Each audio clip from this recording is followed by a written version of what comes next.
সন্তান যাদের না হয় তারা আল্লাহর কাছে দোয়া করবেন, সন্তানের জন্য কি করবেন?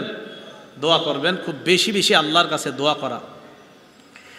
দোয়া করার ক্ষেত্রে মাথায় রাখবেন, অনেকের এই সমস্যা যে হুজুর 14 বছর, আজকে একজন বলতেছে ওনার 14 বছর বিয়ে করছে, সন্তান হয় না। এটা আল্লাহর ইচ্ছা, সন্তান দেয় আল্লাহ, সন্তান দেয় না আল্লাহ, সন্তান দেয়ও আল্লাহ, সন্তান যদি না দেয় এটাও আল্লাহর ক্ষমতা। সূরা শূরা আয়াত নাম্বার 49-50 আল্লাহ বলেন, লিল্লাহি মুলকুস সামাওয়াতি ওয়াল আরদ, আসমান জমিনের রাজত্ব আল্লাহর। ইয়াখলুকু মা ইয়াশা, আল্লাহ যা চান তা সৃষ্টি করেন। ইয়াহাবু লিমান ইয়াশাউ ইনাসা, আল্লাহ চাইলে কন্যা দান করেন। ওয়ায়াহাবু লিমান ইয়াশাউ যুকুর, আল্লাহ চাইলে কাউকে ছেলে দান করেন। আও ইউজাউযিজুহুম যুকরানা ওয়া ইনাসা, আল্লাহ চাইলে ছেলে মেয়ে উভয়টা দান করেন।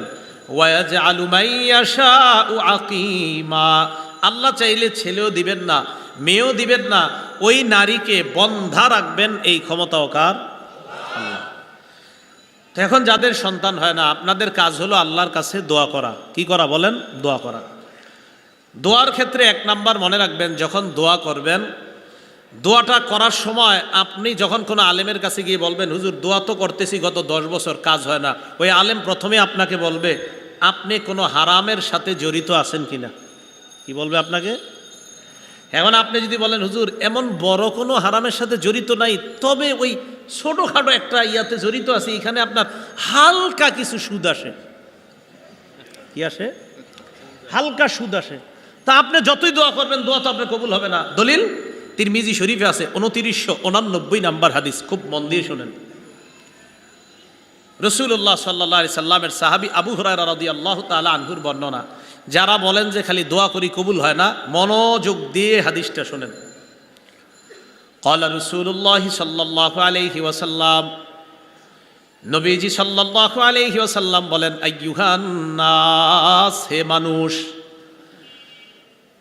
ইন্নাল্লাহা তাইয়িবুন, আল্লাহ পবিত্র, লা ইয়াকবালু ইল্লা তাইয়িবা, আল্লাহ পবিত্র ছাড়া কবুল করে না। সবাই বলেন আল্লাহ পবিত্র, আল্লাহ আল্লাহ পবিত্র ছাড়া আল্লাহ কবুল করে না। নবীজি বলেন, ইন্নাল্লাহা আমারাল মুমিনিনা বিমা আমারা বিহিল মুরসালিন। অনুবাদটা কিভাবে করি দেখেন। নবীজি বলেন আল্লাহ ইমানদারদেরকে একটা হুকুম দিয়েছেন, অবিকল যেই হুকুমটা রাসূলদেরকে দিয়েছেন। সুবহানাল্লাহ।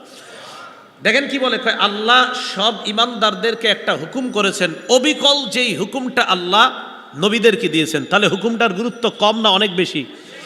এই 2 হুকুম কি? একটা হলো নবীদেরকে, আর একটা ইমানদারদের। হুকুম একটাই, বাকি 2 শ্রেণী। রসুলদেরকে আলাদা আল্লাহ বলেছেন, ইমানদারদেরকে আল্লাহ আলাদা বলেছেন। বলেন তো ইমানদারদের মধ্যে রসুলরা আছে কিনা? কি এর পরেও আল্লাহ আলাদা বলছে, রসুল বলছেন আবার বলছেন ইমানদার।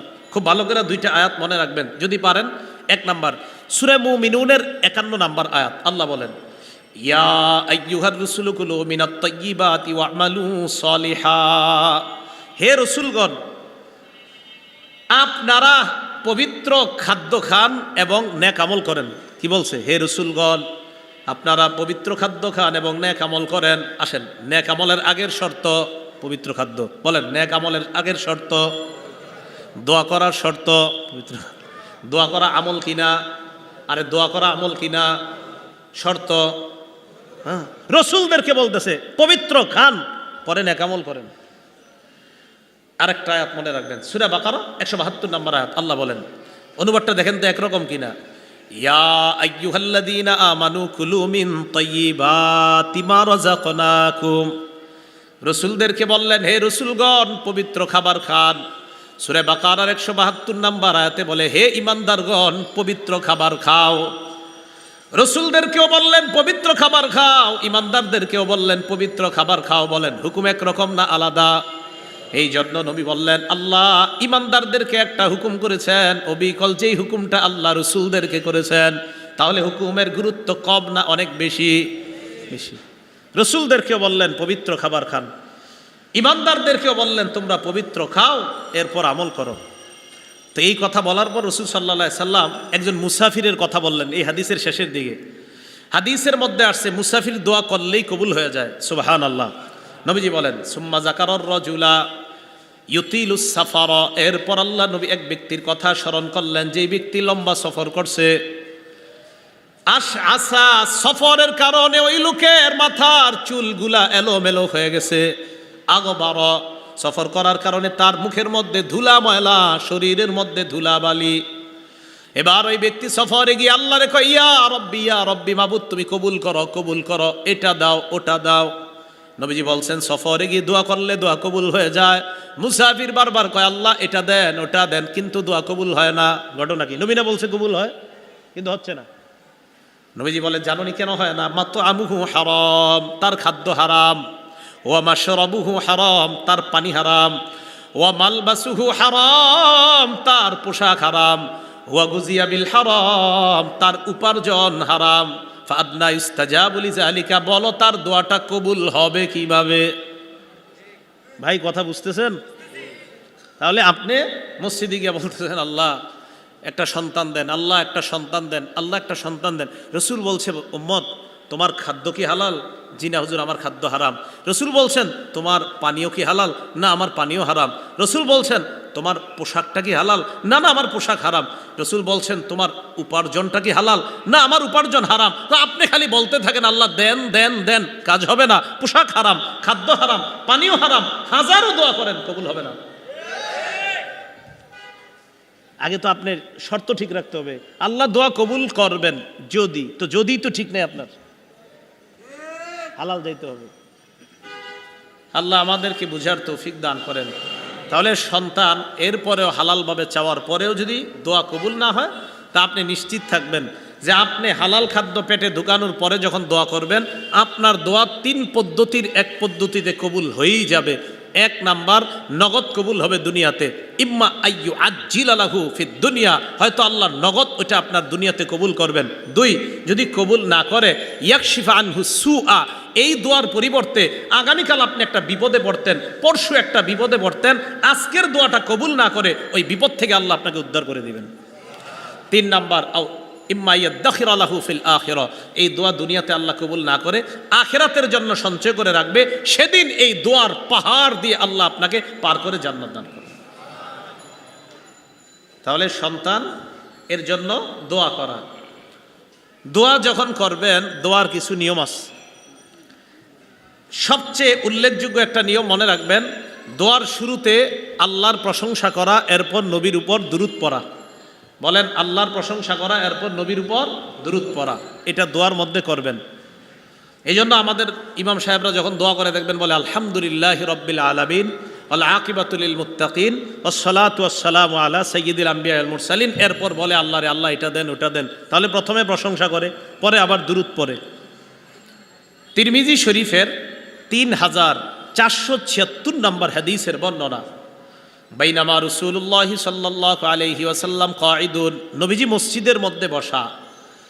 ইজ দাখালা রাজুলুন, এক ব্যক্তি মসজিদের মধ্যে আসছে, আসার পর ফাসাল্লা, নামাজ পড়ছে।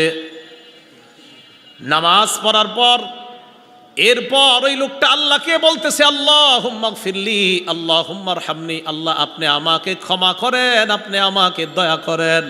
নামাজ পড়ছে, নামাজ পড়ে দোয়া করছে, আল্লাহ আপনি আমাকে ক্ষমা করেন, আপনি আমাকে দয়া করেন। নামাজ পড়ার পর, দোয়া করার পর লোকটা চলে যাচ্ছে। নবীজি ডাক দিলেন, আজিলতা আইয়ুহাল মুসাল্লি, ও নামাজি, তুমি একটু তাড়াহুড়া বেশি করে ফেলছো। তো এই ব্যক্তি কয়, হুজুর বুঝি নাই। হ্যাঁ, তুমি একটু তাড়াহুড়া বেশি করছো। তুমি নামাজ পড়লা আর আল্লাহরে বললা, আল্লাহ আমাকে ক্ষমা করেন, আল্লাহ আমাকে দয়া করেন। শোনো, ইদা সাল্লাইতা, যখন নামাজ পড়বা, ফাকআত্তা, বসবা। এরপর ফাহমাদিল্লাহ বিমা হুয়া আহলুহু, আল্লাহর প্রশংসা করবা। ওয়াসাল্লি আলাইয়া, আমার উপর দুরূদ পড়বা। সুম্মা দুউ, এরপর আল্লাহর কাছে দোয়া করবা। হাদিসের শেষে নবীজি সাল্লাল্লাহু আলাইহি সাল্লামের সাহাবী বলেন, সুম্মা জাআ রাজুলুন আখর, সুম্মা সাল্লা রাজুলুন আখর, আরেক ব্যক্তি আসছে, আইসা নামাজ পড়ছে। নামাজ পড়ার পর ফাহামিদাল্লাহ, আল্লাহর প্রশংসা করছে। ওয়াসাল্লা আলান নবী সাল্লাল্লাহু আলাইহি ওয়াসাল্লাম, নবীর উপর দুরূদ পড়ছে। আল্লাহর নবী তার কথা শুনলেন, শোনার পর বললেন, উদউ তুজাব, উম্মত তুমি এই মুহূর্তে যা বলবা আল্লাহ তোমার দোয়া কবুল করবেন। তুমি আল্লাহর প্রশংসা করছো, আমার উপর দুরূদ পড়ছো, উদউ, দোয়া করো, তুজাব, তোমার দোয়া কবুল করা হবে। এই জন্য সূরা গাফিরের 60 নম্বর আয়াতে আল্লাহ বলেন, ওয়াকালা রাব্বুকুম উদউনি আস্তাজিব লাকুম, তোমাদের রব বলেন তোমরা আমার কাছে দোয়া করো, আমি তোমাদের ডাকে সাড়া দিব, আমি তোমাদের দোয়া কবুল করব। আমি তোমাদের ডাকে সাড়া দিব, আমি তোমাদের দোয়া কবুল করব। আল্লাহ আমাদের সকলকে আল্লাহর কাছে চেয়ে নেওয়ার এই যোগ্যতা যেন আমাদের তৈরি হয়, আল্লাহ তৌফিক দান করেন। তাহলে বলেন তো আমরা কার কাছে চাইবো? আল্লাহর কাছে। সন্তান কার কাছে চাইবো? আল্লাহর কাছে। শর্তগুলো কিন্তু পূরণ করেন। হালাল পেটে থাকতে হবে, হালাল উপার্জন থাকতে হবে, হালাল পথে হালাল উপার্জন, হালাল পথে ব্যয়, হালাল পেট খাদ্য পেটের মধ্যে, এই অবস্থায় দোয়া করবেন, অবশ্যই আপনার দোয়া কবুল করা হবে। হযরত ওমর ফারুক রাদিয়াল্লাহু তাআলা আনহুর বর্ণনা, তিরমিজি শরীফের 486 নম্বর বর্ণনা। ওমর ফারুক বলেন, দুনিয়ার মানুষ শোনো, ইন্নাদ দুআ মাওকুফুন বাইনাস সামাই ওয়াল আরদ। একটু দেখেন, তুমি যখন দোয়া করো তোমার দোয়াটা আসমান আর জমিনের মাঝে এইভাবে ঝুলা থাকে। কি হইল এটা? তুমি যখন দোয়া করো আসমান আর জমিনের মাঝে ঝুলে থাকে। কেন? হাত্তা তুসাল্লি আলা নবী সাল্লাল্লাহু আলাইহি ওয়াসাল্লাম, দোয়ার মধ্যে যতক্ষণ নবীর উপর দুরূদ না পড়ো ততক্ষণ এটা ঝুলে থাকে। ওমর ইবনুল খাত্তাব বলেন, তুমি দোয়া করলা, দোয়ার মধ্যে যদি নবীর উপর দুরূদ না পড়ো তোমার দোয়াটা ঝুলে থাকবে। যদি দোয়া কবুল করাইতে চাও, দোয়া যদি উপরে উঠাইতে চাও, আল্লাহর প্রশংসা করবা, নবীর উপর দুরূদ পড়বা, তাহলে তোমার দোয়া অবশ্যই আরশে চলে যাবে। তাহলে আল্লাহর প্রশংসা করা, নবীর উপর দুরূদ পড়া, এইভাবে দোয়া করা। দোয়ার ক্ষেত্রে দ্বিতীয় কথা, দোয়া করবেন এমনভাবে যে নিজের কোনো অপরাধ থাকলে অপরাধগুলা আল্লাহর কাছে স্বীকার করবেন।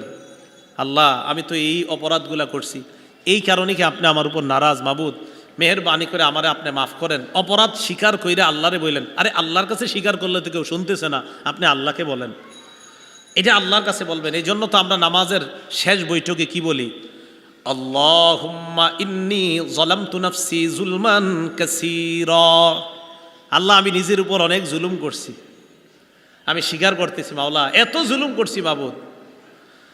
আল্লাহ, লা ইয়াগফিরুয যুনুবা ইল্লা আনতা, আল্লাহ আপনি ছাড়া আমার এই গুনাহ মাফ করার কেউ নাই। ফাগফিরলি মাগফিরাতাম মিন ইনদিকা, আল্লাহ আপনার পক্ষ থেকে স্পেশাল ক্ষমা আমাকে করে দেন। সুবহানাল্লাহ। ওয়ারহামনি, আমাকে দয়া করেন। ইন্নাকা আনতাল গফুরুর রহিম, আপনি ক্ষমাশীল, আপনি দয়ালু। তাহলে 2 নাম্বার, দোয়া যখন করবেন আপনার অপরাধ টপরাধ যা আছে এগুলো স্বীকার করে আল্লাহরে বলবেন, আল্লাহ আমি ওই অপরাধগুলা করছি, স্বীকার করতেছি, মাবুদ আপনি আমার উপর অসন্তুষ্ট হয়েন না, আল্লাহ আমারে মাফ করে দেন। আল্লাহ আমাকে ক্ষমা করে দিয়ে, দীর্ঘদিন যাবত আমাদের সন্তান হচ্ছে না, আল্লাহ হয়তো ওই অপরাধের কারণে কি আপনি নাখুশ হয়ে আছেন কিনা, আল্লাহ অপরাধগুলা ক্ষমা করে দেন, আমাদের সন্তানের ব্যবস্থা করে দেন। এই গেল 2 নাম্বার। 3 নাম্বার, আত-তাদাররু, কাকুতি মিনতি করে আল্লাহর কাছে দোয়া করা। কি বলবে? কাকুতি মিনতি, আল্লাহ দেন দেন, এইভাবে কাকুতি মিনতি করে আল্লাহর কাছে যেইভাবে পারেন দোয়া করা। যেন আপনাকে দেখলে মনে হচ্ছে আপনি অসহায়ের মতো আল্লাহর কাছে কি যেন বলতেছেন। কাকুতি মিনতি করে দোয়া করা। সূরা আনআমের 42-43 নাম্বার আয়াতে আল্লাহ বলেন, ওয়ালাকাদ আরসালনা ইলা উমামিম মিন ক্বাবলিকা ফাআখাযনাহুম বিল বাসাই ওয়াদ-দাররাই লাআল্লাহুম ইয়াতাদাররুন। নবীজিকে বলেন, ওয়ালাকাদ আরসালনা ইলা উমামিম মিন ক্বাবলিক, আপনার পূর্বে আমি অনেক রাসূল পাঠিয়েছি। ফাআখাযনাহুম বিল বাসাই ওয়াদ-দাররা, যেই জাতিদের কাছে আমি রাসূল পাঠিয়েছি তাদেরকে আমি দারিদ্রতা দ্বারা, অভাব অনটন দ্বারা, ক্ষুধা দ্বারা পাকড়াও করলাম। কয় কেন পাকড়াও করছি জানেন? লাআল্লাহুম ইয়াতাদাররুন, যেন তারা আমার কাছে কাকুতি মিনতি করে, আমারে যেন বলে আল্লাহ আমাদেরকে দারিদ্রতা দিয়েন না। আল্লাহ বলেন, ফালাউলা ইজজাআহুম বাসুনা তাদাররু, আমার গজব আসার পরেও তারা আমার কাছে কাকুতি মিনতি করে নাই।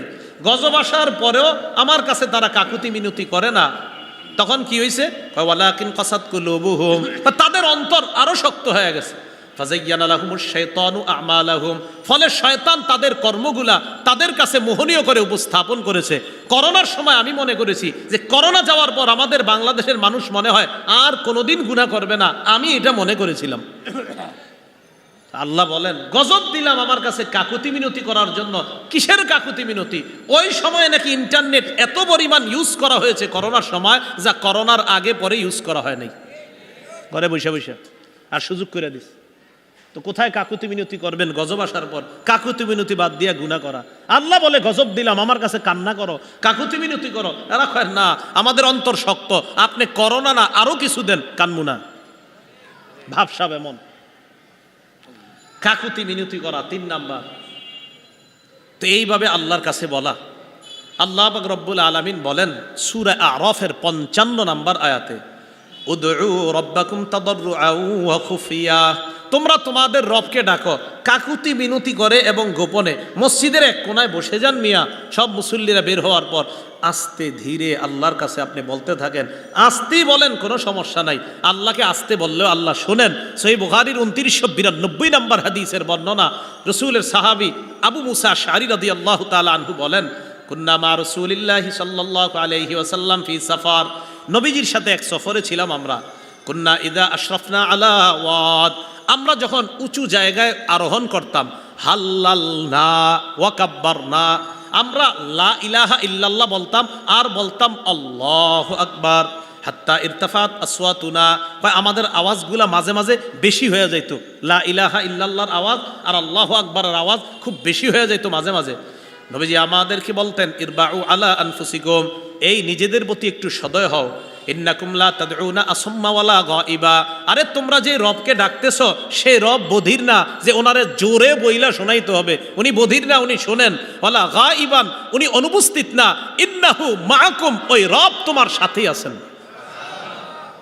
ইন্নাহু সামিউন করিব। তা আপনি মসজিদের এক কোনায় বৈশা এই আস্তে ধীরে কাকুতি মিনতি করে কর, আরে বলতে থাকেন, প্রতিদিন বলতে থাকেন, আর সন্তান হবে আপনার। বলতে থাকেন বারবার। আপনি বলেন না আস্তে ধীরে বসে বসে বলেন, আল্লাহ আপনার ছাড়া কই যাবো, এইভাবে আল্লাহরে বলেন। আল্লাহ আপনার কথা শুনবে না তো কারটা শুনবে? এগুলো ৩ নাম্বার, কাকুতি মিনতি করে আল্লাহর কাছে চান। ৪ নাম্বার, দৃঢ় প্রতিজ্ঞা নিয়ে চাবেন, না আমাকে দিবেই আল্লাহ। দৃঢ় প্রতিজ্ঞা ৪ নাম্বার, আমাকে দিবেন, আমার রব আমাকে দিবেনই, এই প্রতিজ্ঞা করা, এটা ৪ নাম্বার। সহিহ বুখারীর বর্ণনা ৬৩৩৯ নাম্বার হাদিসের বর্ণনা। ক্বালা রাসূলুল্লাহ সাল্লাল্লাহু আলাইহি ওয়াসাল্লাম, নবীজি সাল্লাল্লাহু আলাইহি ওয়াসাল্লাম বলেন, লা ইয়াকুলান্না আহাদুকুম, তোমাদের কেউ যেন এইভাবে দোয়া না করে। কিভাবে? আল্লাহুম্মা গফিরলি ওয়ারহামনি ইন শিতা, আল্লাহ আপনি আমাকে মাফ করেন, আপনি আমাকে দয়া করেন যদি আপনি চান। এমনি দোয়া করো না। তোমাদের কেউ যেন দোয়া এইভাবে না করে যে আল্লাহ আপনি আমাকে মাফ করেন, আপনি আমাকে ক্ষমা করেন যদি আপনি চান। তুমি এটা আবার কি কইলা, যদি আপনি চান? নবীজি বললেন এইভাবে বলবা না, লিয়াজিমিল মাসআলা, তুমি দৃঢ়ভাবে বলবা আল্লাহ আমাকে মাফ করেন, আল্লাহ আমাকে ক্ষমা করেন, দৃঢ়তার সাথে বলবা। এটা দৃঢ়তার সাথে বলবা। ফাইন্নাহু লা মুকরিহা লা, আল্লাহকে বাধ্য করার মতো কেউ নাই। তুমি যে আল্লাহরে বললা আল্লাহ আপনার মন চাইলে মাফ করেন, আল্লাহরে কি তুমি বাধ্য করতে চাও যে মন চাক আর না চাক? এটা কেমন শব্দ বললা? এই শব্দ আল্লাহকে কখনো বলবা না। আল্লাহ মাফ করেন, আল্লাহ ক্ষমা করেন, একিন রাখবা আমার রব আমাকে মাফ করবেনি, আমার রব আমাকে ক্ষমা করবেনি। আপনি আস্তে ধীরে কাকুতি মিনতি করে মসজিদের কোনায় বসে বলেন, আল্লাহ সন্তান হচ্ছে না, সন্তান দেন। মা বোনরা যারা আছেন ঘরে এক জায়গায় বসেন, বৈশা আল্লাহরে বলেন, আল্লাহ বিয়ে হলো 10 বছর সন্তান হয় না, আল্লাহ আপনি দেন, আপনি ছাড়া তো সন্তান কেউ দিতে পারে না, মাবুদ কোথায় যাব, আল্লাহ আপনি দেন। দৃঢ় প্রতিজ্ঞা রাখবেন যে আমার রব আমাকে সন্তান দিবেনি। জাকারিয়া নবীকে বৃদ্ধ বয়সে দিলেন, ইব্রাহিম নবীকে বৃদ্ধ বয়সে দিলেন, আপনাদের তো বয়স এখনো 30 বার হয় নাই। তো রাসূল সাল্লাল্লাহু আলাইহি সাল্লাম বললেন আল্লাহর কাছে চাইতে হবে কিভাবে বলেন তো? দৃঢ় প্রতিজ্ঞা, না আমার রব আমাকে দিবেন। 5 নাম্বার, পিরাপিরি করা। পিরাপিরি মানে কারে কয়? পিরাপিরি আবার কারে কয় দেখেন একটু বুঝেন আবার। আল্লাহ দেন দেন দেন, আল্লাহ দেন, আল্লাহ আপনি দেন, আপনি দেন, আপনি না দিলে কে দিবে? আল্লাহ আপনি দেন দেন, এইভাবে বলা, এটারে পিরাপিরি। ফাথুল বারি 11 নম্বর খণ্ড 98 নম্বর পৃষ্ঠায় আসছে আম্মা জান আয়েশা সিদ্দিকার বর্ণনা, ইন্নাল্লাহা ইউহিব্বুল মুলিহিনা ফিদ দুআ, দোয়ার মধ্যে যারা এটা করে বারবার, আল্লাহ দেন দেন, আল্লাহ আপনি দেন, আপনি না দিলে কে দিবে, আল্লাহ দেন দেন, এইভাবে বারবার বলাটা আল্লাহ পছন্দ করে। যে আমার বান্দা আমারে বারবার বলতেছে, আল্লাহ পছন্দ করে। তাহলে সন্তান আপনি আল্লাহর কাছ থেকে চেয়ে নেবেন, নেওয়ার পর এই সন্তানটাকে আদর্শ যোগ্য সন্তান হিসাবে গড়ে তুলবেন। লালন পালন যখন করবেন ইসলামী সভ্যতায়, ওই সন্তান পিতা মাতার অধিকারগুলো রক্ষা করবে, ওই সন্তান কখনো তার মা বাবাকে বৃদ্ধাশ্রমে রেখে আসবে না, মা বাবাকে কষ্ট দিবে না, বরং ওই সন্তান মনে করবে আমার মা বাবা আমার জান্নাত, আমার মা বাবাই আমার জাহান্নাম। যদি তাদের প্রতি সদাচরণ করি তাহলে জান্নাত সহজ, যদি তাদের প্রতি আমি বেয়াদবি অসদাচরণ করি তাহলে জাহান্নামও সহজ। আল্লাহ আমাদের সকলকে সূরা বাকারা এবং বনী ইসরাঈলের দুটি আয়াতকে সামনে রেখে যে কথাগুলো আমরা জানলাম শুনলাম, আমি সহ আমাদের সকলকে পিতা মাতার প্রতি যেন আমরা আনুগত্যশীল সন্তান হতে পারি, আল্লাহ তৌফিক দান করেন। আমিন। ওয়া আখিরু দাওয়ানা আনিল হামদুলিল্লাহি রাব্বিল আলামিন। আসসালামু আলাইকুম ওয়া রাহমাতুল্লাহ।